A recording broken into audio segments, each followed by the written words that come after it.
Hi everyone. First off, I want to thank all of you for taking time out of your busy schedules to attend this podcast session with us, which I truly hope will be able to add some significant value to everyone present, especially during these bit more uncertain and challenging times. First, let me start by introducing myself for those of you who I haven't had the pleasure of meeting yet during the past franchise expo shows and all the other events that we attend normally. My name is Abe Nafar. I am the CEO of Abaco Group. Abaco Group is a holding company under which we own and operate three corporations, all of which work pretty much together to provide support and services to the commercial the construction development industry. We focus mainly on retail, hospitality, restaurant, office, and industrial projects. But the majority of our portfolio, I would say about 70% of our portfolio are the restaurants and fast food projects that we take on. Our flagship corporation is GTA General Contractors. GTA General Contractors is a design and build construction and general contracting company. It was founded by my father, Dino Nafar, back in 1991. I personally joined the company back in 2006 after being involved with another commercial construction company called OCC Ltd out of Ottawa.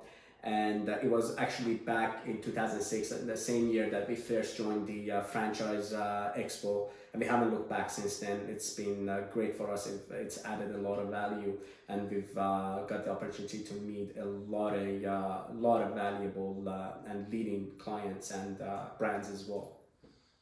We back in 2006 we introduced the design and build concept, and I can confidently say that we were one of the first actually pioneers of introducing the design and build concept to the small and medium construction industry, and they're very proud of that today as well. We operate on the same system and the same methods today. However, every year we try to perfect our processes and improve as much as we can.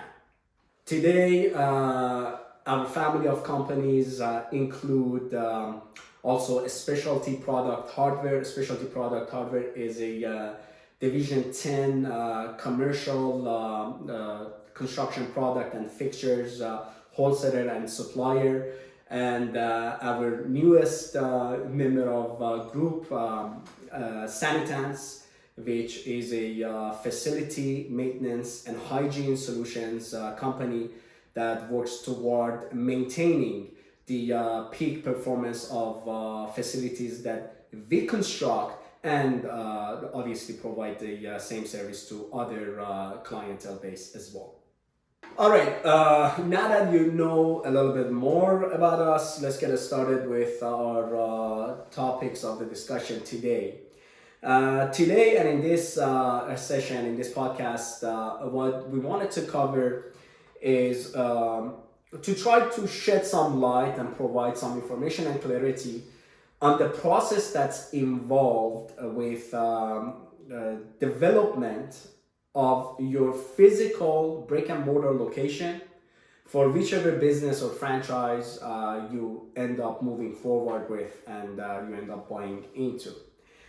This is an extremely, I would say, important yet overlooked stage of the business, where I can confidently say the majority of your hard-earned dollars and investment will be usually going toward on the initial part of setting up your business.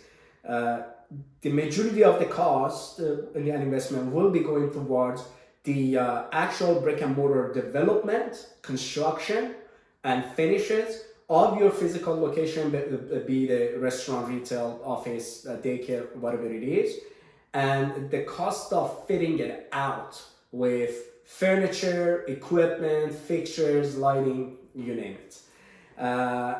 It's often that I come across clients who've didn't pay attention, didn't plan for this stage of the work. We're very just excited about the whole business and getting it started, that by the time they get to this stage, they may have challenges because they didn't prepare themselves enough for it. It happens to us a lot that we get clients in who have bought into a business, have already invested a lot of money towards other initial costs, and now that it's come to the most important stage, being building out the location, fitting it in, furnishing it, they don't have enough funds, and they have to start either cutting corner, or they have to go through a lot of debt taken on, go through a lot of stress, and so on. So hopefully, by going through that process here today and shedding some light on it, we could eliminate some of those concerns moving forward as well. So it's extremely important to get this stage of the process right in order for you to avoid a lot of common mistakes, a lot of surprises, and a lot of headache, frankly, down the road. By planning your process, having realistic expectations of what is required in terms of budgeting, in terms of costing, getting the projected budgets, projected numbers from your franchisor is key. Then doing your own due diligence, confirming those figures and making sure it'll work for you and your geographic area, and whatever you want to add if there's some flexibility is provided through the franchises as well.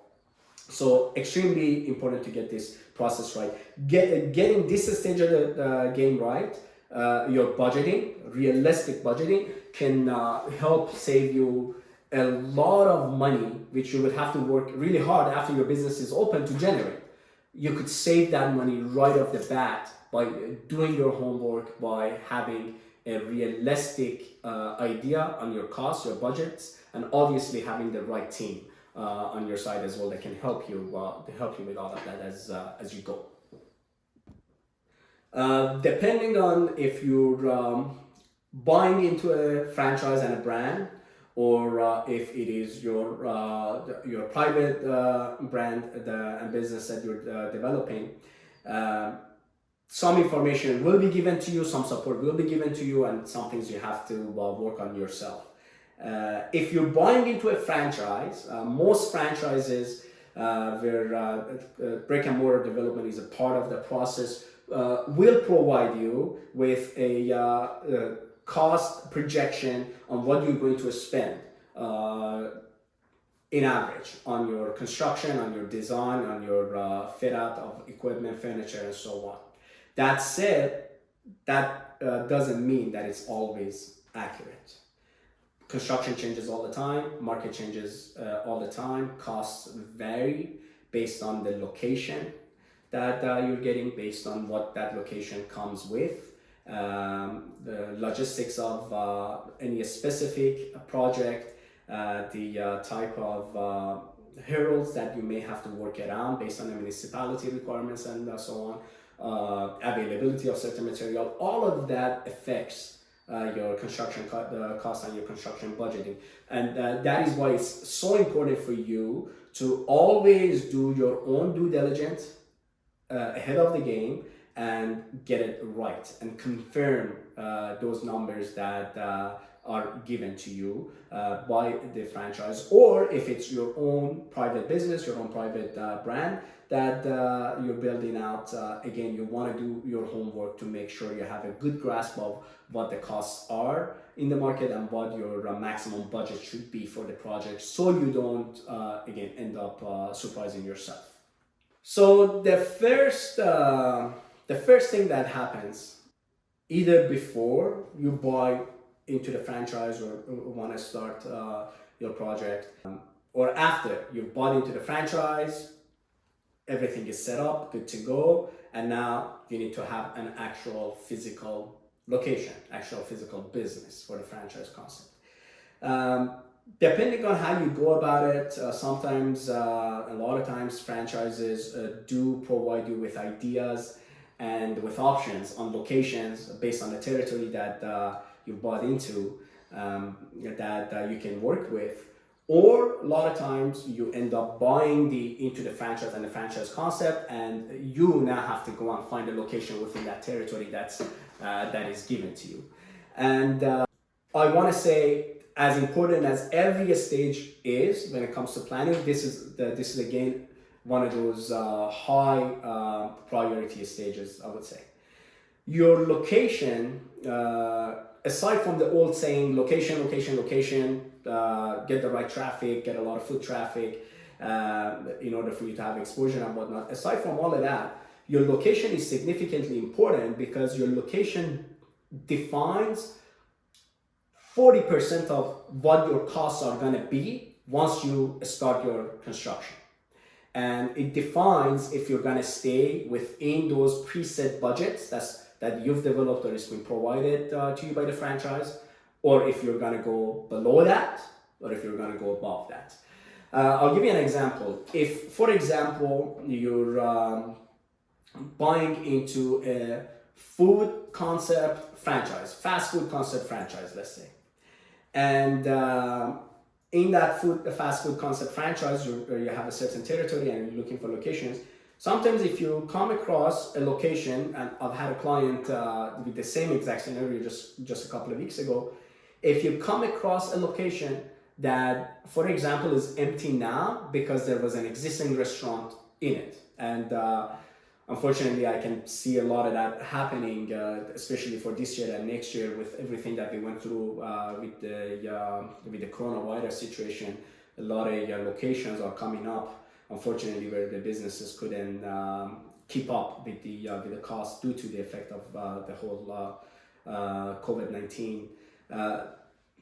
But it is a reality. Anyways, without getting too much off track, if you do come across, you bought into a food concept franchise, if you can find an existing location that was occupied by a restaurant before you, which perhaps may come with a certain number of, I would say, fit out items that you would want to have in your build out anyways, and it provides you with that, all of a sudden your cost is reduced significantly. And most often, the landlords are just looking out to lease the space out, and a lot of times you don't end up paying for those existing fixtures. Sometimes if there's a lot of equipment left behind, they may negotiate and give them to you at, let's say, 10 cents on a dollar, 50 cents on a dollar, or so on. But certain items like having an exhaust already on the roof or in the ceiling, having a hood already in place, having a three-phase power already being supplied to the building, having the certain, I would say, aspect of your ductwork, your HVACs already in place, maybe having some pre-existing floor drain within the layout that may work for you as well. These will have significant impact on reducing your costs. Now you don't have to spend money on all of those. To buy a simple, straightforward hood system and put it in the ceiling is going to cost you $15,000 to $20,000. That's the money that you're going to save. That's significant saving. And vice versa. If you do end up, for whatever reason, with a location that maybe is just an ideal location, but construction-wise, you have to do a little bit more.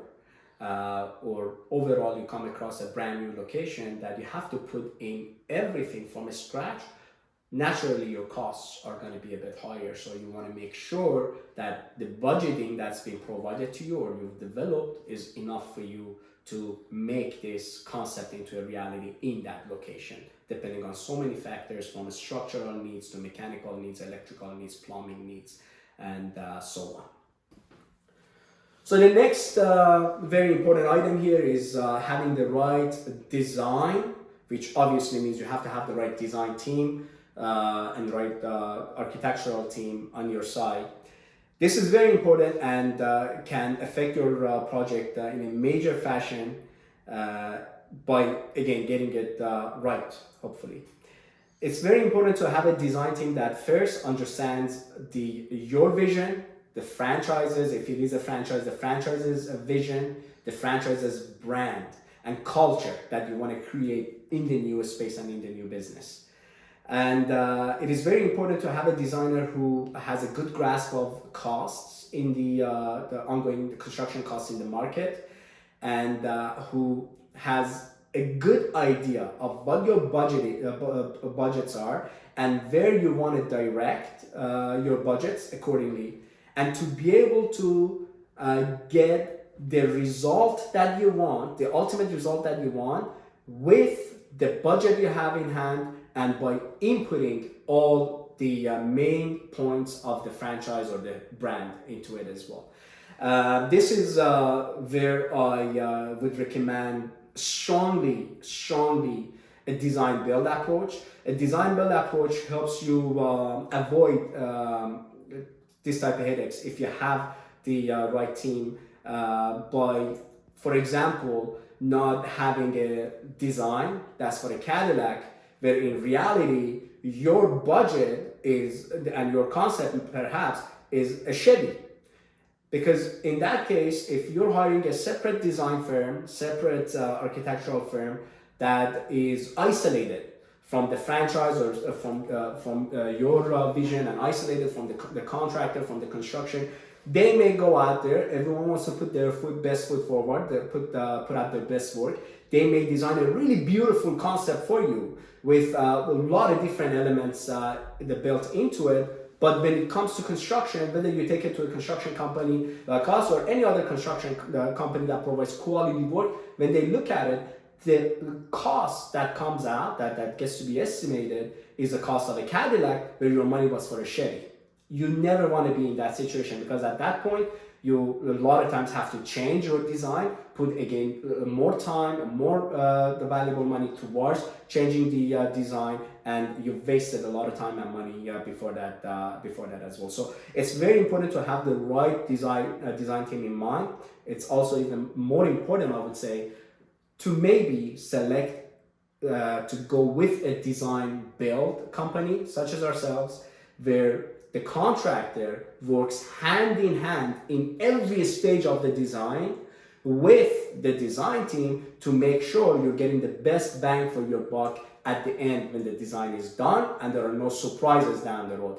That's one of the areas actually where a lot of people have bad experiences with contractors as well. They say, you know what, they gave me one cost, but if the construction was done, I ended up 40% higher than that. I ended up 50% higher than that. Well, if you select one source of authority, a design build company that looks after your design, looks after your construction, or at the minimum, work with a construction company that is willing to go above and beyond and get involved with the franchise, get involved with the design team to make sure that the final design product is error-free, issue-free, and is according to the budget that you have to spend, that would hopefully help you avoid such issues down the road.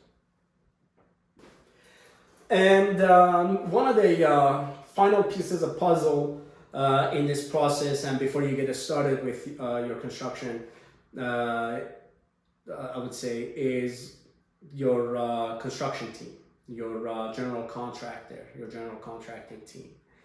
There are, fortunately or unfortunately, there are a lot of new construction and contracting firms that pop up every year. Every year that we go to different shows, different events ourselves, we see people that we've never seen before. And it's these days and age, it's not that hard to put up a website together overnight, to put up some pretty pictures, downloaded from the net, to kind of market yourself.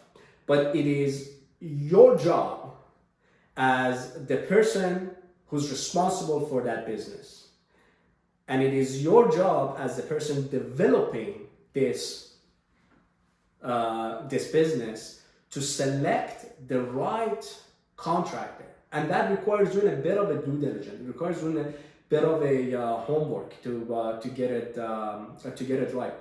I want to say it doesn't matter what you're building, what industry you're building, whether you're building in medical industry, whether you're building in hospitality industry, or so on. It's extremely important to have a contractor who has extensive experience in that field. When you want to go and get a job, no matter what job you want to get, even if it's a minimum wage job, they'll ask you, how much experience do you have? They'll do a due diligence, they'll do some reference checks on you. When it comes time to spending, probably the largest, I would say, expense of your career, which is building out your business, you owe it to yourself and you owe it to everybody that's going to be committing to you and working with you to do your due diligence and get this right. And pick a contractor who has a specific experience related to your industry. I'll give you an example. If you're building a restaurant project, this is the type of project that is completely the needs of the project, the requirements of the project, the level of knowledge that you need to have and the expertise that you need to have. It's completely different than an average office fit out project or an average, I would say, the residential construction project. There are so many more elements involved. Again, extensive mechanical, fire rating, exhaust requirements, gas requirements, so many different elements that if you don't pick a right contractor, they're going to want to learn all of that process on your dime, and there's going to be a lot of mistakes made through the process until they get it right. And unfortunately, sometimes, and a lot of times, you end up having to pay the cost of that. In my opinion, the right contractor should have a few criteria, should hit a few criteria. First and foremost, they gotta be approachable. You gotta be able to have extremely good communication and open communication with them, because it's a long process. Construction is a long process. The minimum usually you're spending a month or 2 months building up the place. Should be very experienced in your field of business, in your related industry, and should be able to provide your references. Shouldn't be afraid of providing your references, having you talk to those references, and so on. Should be extremely resourceful. That will come very handy. When you're dealing with a contractor who's built 200, 300, 400 projects, they've developed a lot of resources along the way and through the years, from obviously architects and designers to consultants to the different suppliers and so on. And those resources will come handy for you, trust me. Again, if not, they're going to want to develop those resources on your job at your cost and your time as well. In our approach at our businesses, in GTA General Contractors, we really like to get involved at the very earliest stage of the game in order to be able to add the most significant value to our clients. A lot of times, a lot of our pre-construction and pre-estimation services don't cost our clients money. We've developed programs where it allows us to go and even if we're not doing a design build package for them, to help our clients pick their locations, be involved with the design team in development of the design and the drawing package and so on. We really like to position ourselves not just as a full service contractor, but as your construction partner, as your construction division. Not every franchise brand or every business is large enough to have their own construction department and their own project management and real estate department and so on. So we'd like to come in and do our job well enough and go above and beyond from the very earliest stage to the completion. So you look at us and count on us and rely on us as your construction partner who takes care of everything on the brick and mortar development and the things, so you can go out there and focus on all the other stuff that's related to your business and is important for you to get right. To end this, we're here to help, whether your business is in Ottawa, in Windsor, in Toronto, anywhere in Ontario. We'll be more than happy to help with the development of your business. We do go out of Ontario to other provinces for our long-term clients as well, and our corporate clients who do commit to us.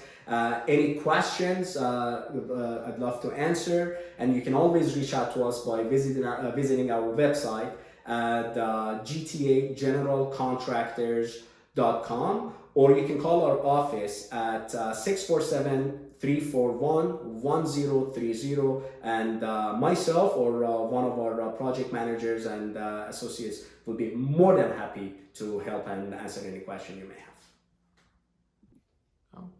All right, now towards the end of our podcast, we just wanted to take a few questions as well and answer them to the best of ability. And I hope I didn't bore you all with all my talks in the past 20. From Jordan, from Toronto, Jordan has asked, how much does it cost to open a restaurant in downtown Toronto? This is $1 million question. I'm glad actually that it came up. Everyone wants to take the shortcut and just know, okay, how much does it cost for me to build out my restaurant? You can not really provide a solid answer to that question, because you can build a restaurant with really basic finishes.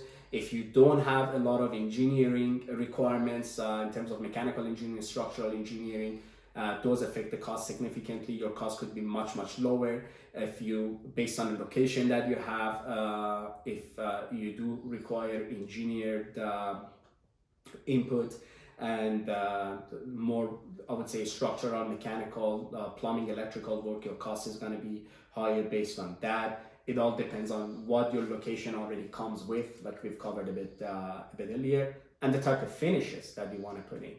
You could have as cheap of a flooring as VCT, which is just your vinyl composite tiles that cost, let's say, a couple of bucks a square foot to put on, and or you could go with granite flooring, for all I know, or let's say sheet flooring or safety flooring, which costs, of course, more.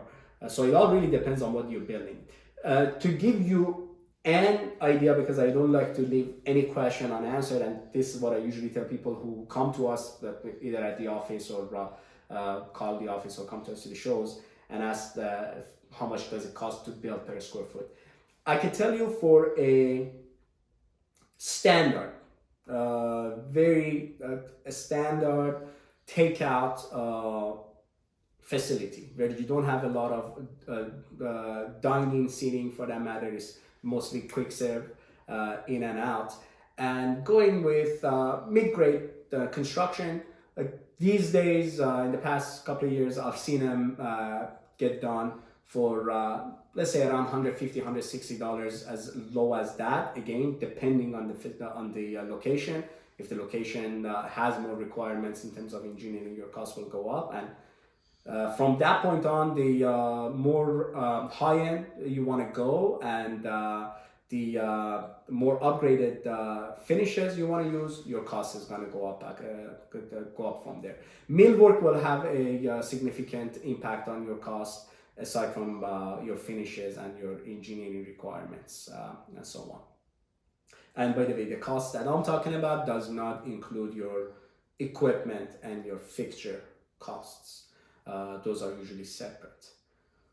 Now, next question we've got here is from Carol. Carol from Collingwood has asked, what is the major difference between residential and commercial construction?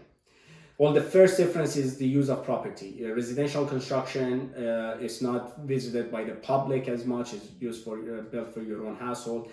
The type of requirements in residential, in terms of code requirement, building code requirements, are different. There are a lot of different authorities that have jurisdiction over commercial construction, where is not necessarily exercised in residential. The method of construction varies a lot in commercial to residential at times, and all of these come in. Equipment that you would require, by the way, that's also well important. The equipment end of it is significantly different between residential and commercial. In residential, you have basic electrical equipment, gas equipment that goes in the kitchen and so on. In commercial, you could have sophisticated equipment with different requirements. To give you an example, we're building right now we have a project that we're building for Geiyu Kaku here in Richmond Hill. It's a pretty large project, and Geiyu Kaku is a Japanese barbecue restaurant. So they do have sea boxes, they do have pretty much table grills at every table. So the requirement for this is a hell of a lot different than anything you would see in, forget about residential, and even any other commercial construction, where you have fire suppression systems that have to be built in within every seating, within every table. You have gas piping that has to be done through seatings and through tables.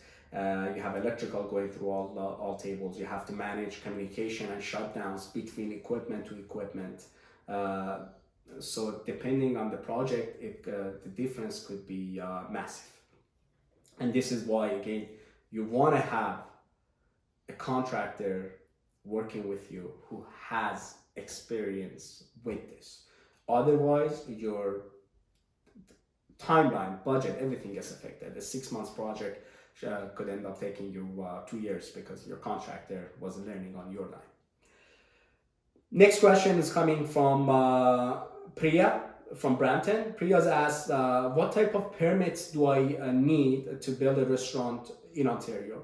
The first thing first, you need zoning approval, zoning permit. You need building permit, which comes as a result of submission of your architectural and engineer drawings to the city. The building permit itself comes with the building component, comes with the plumbing permit, comes with the HVAC permit, and then they have your electrical ESA permit. That's depending on the extent of the work that you're doing. Either you have a separate electrical engineer involved who pulls a permit for you on that as part of the building permit package, or it is, if the project is a little bit simpler and a smaller, your general contractor will use a licensed electrician who will pull an ESA permit for the project and will manage the inspections and closeouts themselves. Aside from that, there is a structural permit that may be required as well. As I said, fire code and approval from the fire department, approval from the health department may be needed, and so on. But these are the standard set of permits that you need for an average project, and depending on sophistication level of the project, you could be looking at more authorities that would want to issue permits and observe the project and inspect it. Next question here is coming from Jasmine, and I believe this is one of the last ones. Jasmine is asking, what questions should I ask a commercial contractor before I sign in? Think about it this way. Think about hiring a contractor as taking in a partner. When you want to take in a partner in any business, you want to make sure that that partner has experience to be able to help you and the resources to be able to help you get the result that you want to get.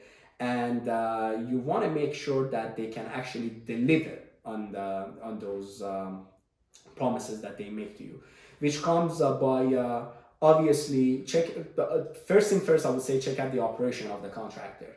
Are they operating out of a truck and have some tools and they're calling themselves a contractor, or are they operating out of a proper facility? That shows if the contractor is established or not. Look how established the contractor is. Look how much material you can find on the contractor online or elsewhere. If all you're getting from them is just their word, their website, and that's it, as I said, a website can be put together overnight these days. You want to make sure that you see a lot of, I would say, foot traffic left by them behind over the years. That shows that this contractor has been around. If you see different things coming from the the different things published about the contractor, or you get different information from different places. That shows that contractor, that firm has been around. Look at the portfolio of the contractor. Make sure again the portfolio matches with yours. Make sure it's not a contractor that's got 20 bathroom renovation and basement renovation and home renovation projects, and all of a sudden is telling you that they're capable of building your $1 million high-end dining restaurant. These are the things that you can notice again just by doing your due diligence and checking the contractor out, checking their references out. One of the last questions is from Martin. Martin, Toronto, is asking, once construction is finished, actually I think this is the last question. Once construction is finished, what things should I do to keep my business running in good condition, in good shape for a long term? I would say the best assurance for performance is prevention and the upkeep of your place. This is again why we, as a full solution group of company, we have our construction company, our design build construction company, we have our supply and distribution company, and this is one of the main reasons actually that we initially thought of developing Sanitans Canada, because we had a lot of clients that after we finish construction, we operate a good amount of warranty. We operate 2-year, 3-year, and 5-year warranty options. 2-year is the standard, and we provide 3 to 5-year extended warranty options as well. But there are a lot of things that are not part of the warranty. It has to do with the upkeep of the place, the hygiene upkeep of the place, the maintenance of the place. For example, again, I go back in the case of a restaurant, your hood maintenance, your filter maintenance, the overall floor maintenances that you're going to be doing to make sure that floor keeps on functioning for you year after year after year. Your equipment maintenance to make sure that you don't all of a sudden get equipment going offline during a rush hour, or you don't end up having, let's say, lack of maintenance in your hood, grease gets built up and you end up having fire in the hood, and maybe a loose belt causing noise in one of your HVAC units, and giving a bad customer experience in terms to the people that are in there.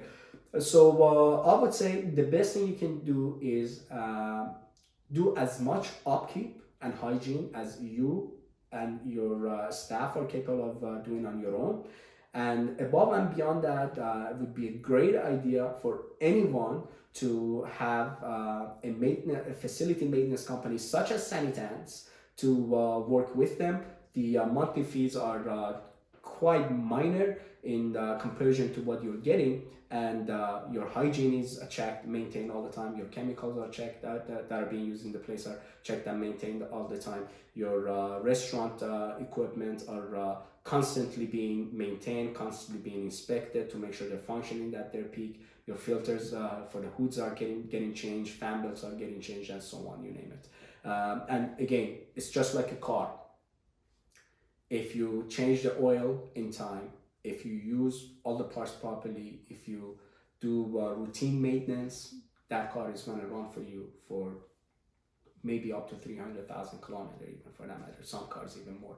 This is the same thing with the commercial facility. If you maintain it, if you do the upkeep that's necessary, that facility will function for a long time, and you won't have costly surprises that just come out of nowhere, that and you end up having to, let's say, change a HVAC unit costing you $15,000-$20,000 all of a sudden if you maintain it properly. That's about it. I think we're out of our 30-minute time that was allotted to us for this podcast. Again, I want to thank all of you who took the time to participate and be with us during this podcast. I really want to wish everyone well coming out of this coronavirus situation. I really hope that everyone can resume their business and peak and do even better than where we were all before this situation came about. And again, any questions any of you have, I'll be more than happy to answer after the podcast, or anytime you can call our office. You go online, check out our website, and you can call me directly on my cell phone. My cell phone is 416-997-0765. You can always email me as well. My direct email is Abe, A as an apple, B as in Bob, E as in Edward, at crgc.ca. Thank you and have a great day. Hope to see you also.